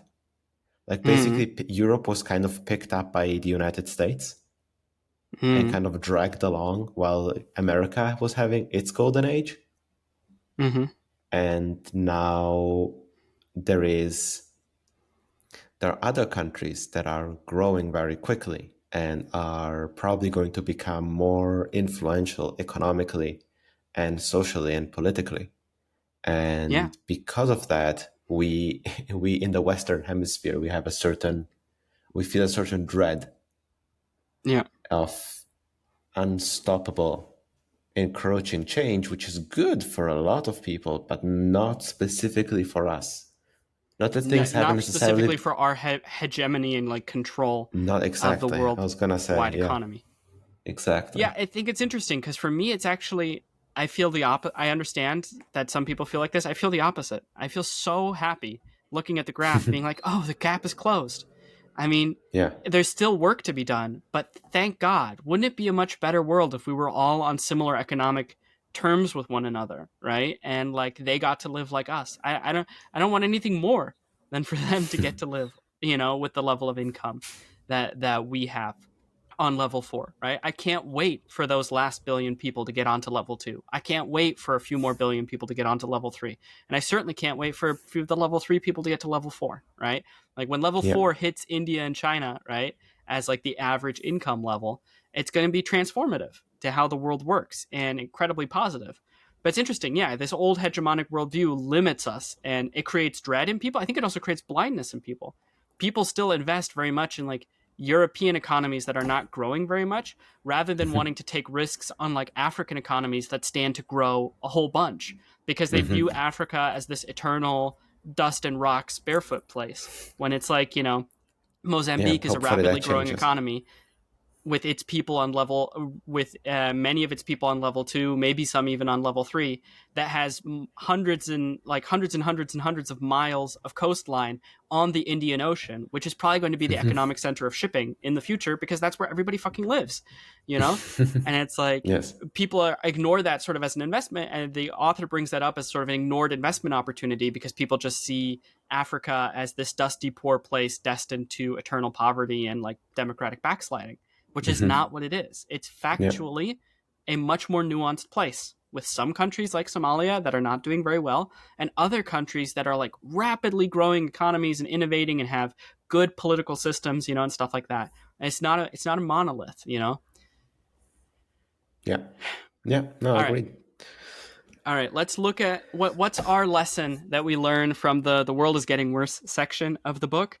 Basically, the author says expect negative news. You're going to hear about the negative news, but the gradual improvements that happen in between, you're not going to see. And our little sketch diagram here is 3 arrows that are in black pointing downwards with the text in black. It's getting worse. But then the factfulness is knowing that between those arrows, it's getting better at a slower rate, right? And those are the blue lines that sort of connect it. And it's like, actually, things get worse from time to time, but generally overall, they've been getting a lot better. Yeah. Would the improvements between these arrows have gotten your attention? Maybe not. Yeah, I mean, they definitely wouldn't have. All right. So we've talked a good long while about the 2 mega misconceptions, I think, that the author tries to address. Should I quickly run through these other 8 that you're showing me? Because we're already about to hit 2 hours. So we need to... Yeah, exactly. I wasn't going to, we don't need to spend too much time on these. There was one that I thought was interesting where I wanted to highlight an example. But yeah, let's run through some of these. Hit me with something. Well, yeah. We have here, imagine non-straight lines. Like not every trend is going to continuously go on forever. Things peter out, especially in social and in biological and social environments. Usually systems do not simply keep changing linearly. Even if you are at a linear change point right now, control your fears. Not everything that makes you that you not everything that looks scary is necessarily scary. Yeah. Check proportions. Even if something factually bad is happening, make sure to know like to which proportion it is happening. Don't make the problem Yeah. bigger than it is. Exactly. So the proportions, I want to emphasize this, right? Like any number that's sufficiently large just feels impossibly huge. If I tell you in 2023, 4.8 million children died, that sounds like an insurmountable, crushing number. And it's like, oh my God, how could we live in a world that allows this? How could we allow such a thing? But then, like, when you get it in proportion, it's like, oh, well, in 1991, 13 million children died. So in 30 years, we've decreased by a factor of 3 the number of children that die.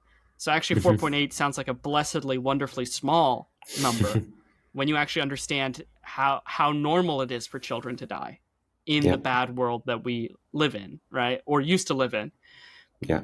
And especially if you get it as a rate per the population, it gets like even more extreme. It's like, oh, like if you go back to 1965, it's like we've divided the amount of children dying by 5. You know, if you account for the fact that more children die today because the population is larger today, right? Like the population of children is larger today because the global population of children is the global population is the highest it's ever been. You know, Yeah. and so it's like, you know, currently 36 out of 1,000 children die before the age of 5. Is that 36 too many? Absolutely. But you know what it also is? It's, you know, it's 57 less than died 30 years ago, you know? Yes. So it makes you feel quite a bit Still a better, win. doesn't it? Right? Yeah. Exactly. Still Right. a win. And so the author says, whenever you possibly can, try to get things as a rate. You know, whenever you possibly can, try to get things as a ratio, as a rate, and compare it to other rates from other times or other places. That'll give you a feeling for how much of it really being an issue is. Because, you know, sometimes we just throw numbers around, you know, and it's like, yeah, but a number in a vacuum is so hard to compare or understand. Anyways, yeah. Yeah. Let's go on. We have question your categories. I have a hard time identifying exactly if the blue coloring here is supposed to be like the truth of the reality. But I guess if we keep it kind of is in the first 4 images, and I think it is in the 5th one. Yeah, So I the guess blue here what text it is means. always sort of the factful version of the insight. Yeah. It's like kind of like how you can change the instinct, right? So in this case, it's generalizing, right? We like to Yeah, don't generalize. We like to say, oh, generalize. Africa is Africa, right? But some of Africa is Mozambique, and some of Africa is Nigeria, and some of Africa is Somalia. You know, Yeah. okay. But, you know, like Africa isn't just Africa, right? There's people live differently in lots of these different countries. And, you know, you shouldn't define it by some like outdated 40-year-old view that all of Africa is somehow not well developed. It's kind of like how people say, oh, the West. And it's like, yeah, but what about Japan? Okay, the West and Japan. Yeah, okay, but what about India? Okay, well, West and Japan and India. You know, and it's like, okay, well. Maybe the West is not as solid of a term. Exactly. Yeah. You know? So, notice slow changes. This is cute. It's like a stone, but it's actually a turtle because it does move just very slowly. Exactly. Use multiple tools. There's different ways to solve problems. Even if one avenue is locked, another one may open. Resist blaming. It's not always somebody's fault. Even if somebody's pointing at you, you don't have to. You don't have to blame them back. And here, take this small resist steps. blaming. Yeah, resist blaming I want to emphasize as well, because the author said something really good here. He said, in short, right? In short, blaming people is never helpful because the conversation just ends. Where does this problem come from? It's these people. Period. The discussion is over. Like, there's nowhere to really go from there, right? And he's like, you know, real problems are always so much more complex than that and come from lots of factors coming together, right? So, you know, the big pharma companies work for their shareholders. Their shareholders are mainly like people who are retired who want a reliable stock to have their, you know, their retirement savings in, right? And like, you know, those. So is it grandma's fault that the pharmaceutical company is the way that it is? Or, you know, is there more nuance to it? Is there a way to make the pharmaceutical company work for us, that rather than just saying the pharmaceutical company is bad, beat it up, you know? And so that I thought was interesting, right? About the concept of resist blaming is that blame just ends the conversation. It's a very uncurious way of looking at the world, trying to figure out what the ultimate factors of something are. You just find a group of people and them. That's why. Anyways, yeah. The last one, take small steps. This one's a little bit confusing if you haven't seen the other one. It's about urgency, right? Urgency bias, right? That we have the feeling we need to do something right now, something drastic right now to fundamentally change everything. And it's like, no, you can take a few small steps, right? And you can see if the things you're currently working on are working, because it's often the case that we have programs in place that are working slowly, but not as fast as people want. And then people are pessimistic because of their dramatic instincts. And so then they get rid of systems that actually work in favor of more dramatic ones that don't really work, stuff like that. Yeah. All right. So that is a heavily abbreviated summary of the book Factfulness. But just to bring it all together to a close, our instincts produce an overly negative view of the world. While the world is still bad, it's been getting better at an amazing rate. You just simply can't tell me that less children dying per year doesn't matter, or that the world doesn't get better when poverty is decreased, or that higher life expectancy doesn't matter, more women getting educated and empowered doesn't matter, and more cultural progress doesn't matter, more political progress doesn't matter, that banning legal slavery doesn't matter, right? The world can be bad, but getting much better. And pessimism distracts us from true issues and keeps us focused on non-issues that play on our dramatic instincts. For example, the author Hans sees climate change, financial collapse, and pandemics as a few of the real issues that we need to focus on, rather than vague us versus them thinking, saying, oh, China can't live like us, that'll destroy the climate, It's like, China in many ways already lives like you, and of course they deserve to have a good and happy life, and what's this vague us versus them thinking? It's not helping anybody.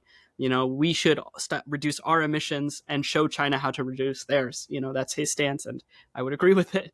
Or anti-immigration doomerism, because somehow the world used to be so much better and now is worse. It's like, look at the stats. Even the West has gotten better, right? It's not like there was ever a golden age where the world was good and then immigrants showed up and the world became bad. That's just simply not what the facts bear out, right? And so it's kind of weird to be so worried about it, even though countries today are often very worried about us. And lastly, pessimism paralyzes us in a state of anxiety, fear, and severe ignorance that makes us close to amazing opportunities for change, right? It makes us forget about all the amazing change that has already happened and that is possible in the future. And hopefully you can use some of these factfulness strategies, and we can use some of these factfulness strategies to help us see the world more accurately, more positively, and, as a place capable of improvement. Yeah. Awesome. This is a lot. This is good news. This is good news. It's also a lot, but it's good news. Yeah. Yeah, I think that there is I think that it's easy, it's plausible to imagine, a future where we look back and think, yeah, we were worrying about legitimate things, but we maybe were worrying a little bit too much, and it turns out things ended up working out. Yeah, and also just sometimes that we get worried about the wrong things, right? It's not that the world, there's not a law that says the world has to get better. It's just the case that the world has been getting better. And so instead of worrying about reclaiming, let's say, the golden days of when the world was good, which don't exist, it's more relevant to identify the problems that really factually do represent a threat to us, and to start getting that collective action going, right? I think sometimes this is part of that linearity instinct. We're like, oh no, it's getting bad, and it's just going to keep getting bad at this rate forever until everyone's dead. And it's like, look, at least when it starts to impact everybody, people are going to start making changes. Yes. Yeah. All right. That's fine. Do I have too much anxiety? No, it's the world that is too anxiety-inducing. Yeah. All right. So then I guess that's pretty much it. I mean, yeah, you're right. It's a big discussion. There's a lot to think about. We'll leave our audience to go process it. But before they leave, do you have anything you want to plug, Theia? Do I have anything that I want to plug? Well, I've been hearing good things about Guillermo del Toro's Frankenstein. I haven't seen it yet, but reviews are good. And That's good. I can't imagine that it's not a movie not worth seeing. you know. I see what you're saying. If the patron saint of monster fuckers is making a movie, the ultimate monster movie, maybe check it out. Yeah. I'm going to plug some other books in a similar vein. I recently started Humankind by Rutger Bregman, which is a book about how there's a lot of scientific evidence for the fact that humans are inherently pretty good, actually, that like we're inherently nice to each other and kind and generous and sharing. And another book which I haven't yet gotten a chance to read but has been recommended to me called Not the End of the World by Hannah Ritchie, which is about climate change. And I guess I just want to leave the audience on a little bit of a tongue-in-cheek note of like, if there's a lot of scientific evidence out there that the world is better than we think, humans are better than we think, and our future problems are solvable, could it perhaps be that the anxiety that we feel in our chest is an us problem and not really the fault of the world? You know, like maybe we have too much anxiety and it's a bit misplaced, and the world really isn't that scary of a place. Maybe. Or maybe the little voice in my head telling me that everything is awful is right. Who knows? I mean, one has to say, right? Like, some people are living through really bad times. And just because the world isn't a good place doesn't mean that you're not living through very bad times. If you're living through very bad times, that is valid, right? I feel for you. I hope that you can find ways to get out of the very bad times, or that circumstances change, that you automatically are out of the very bad times. But it is fundamentally a fear and emotion-based opinion to say the whole world is bad and it's filled with evil people. If that's what's stressing you out and everything else in your life is okay, then the problem lies with you. You know, of course, that's not always true, right? Our listener could be in any different position in life, and just because, you know, things are improving in the world doesn't mean that things are improving for them, right? But if the world around you seems to be fine, then I think your anxiety might be misplaced, right? If you just think, we live in an uncaring, awful universe where everything always gets worse and decays and people are always evil to one another and we'll never be able to solve our future problems. Look at the scoreboard. Take it, get your head out of, get your head out of your drink and look at the scoreboard. We've solved a lot of problems in this past. We tend to be good to one another, and the world has gotten a lot better in the last 100 years, But yeah. I mean, that's it. That's the episode. Mwah, goodbye. We hope you enjoyed this episode. Yeah. We hope you enjoyed this episode of the podcast. That's the end of episode number 61. If you want more, you can find us on youtube.com/@afriendlyorbit, as well as Spotify and Apple Podcasts. And if you happen to have any astral echoes you want to share with us, you can email us at afriendlyorbit@gmail.com. All one word. All right, Ceres. I'll talk to you later. And to all of our fellow Voyagers, we'll catch you out there amongst the stars. And stay hopeful.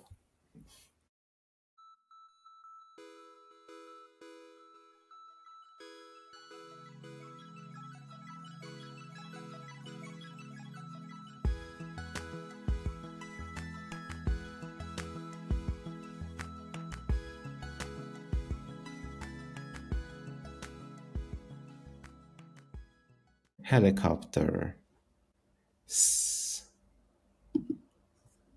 I mean, if you want to be really annoying about it, Leonardo da Vinci is the first one who had the idea, but of course, he was a fool because he didn't have an engine. History. Oh, earliest references for vertical flight came from China, actually, from 400 BC. Get schooled. Get schooled. First flights. Okay. Two French brothers. What was brothers in flight? Like the Wright brothers and now. Yeah.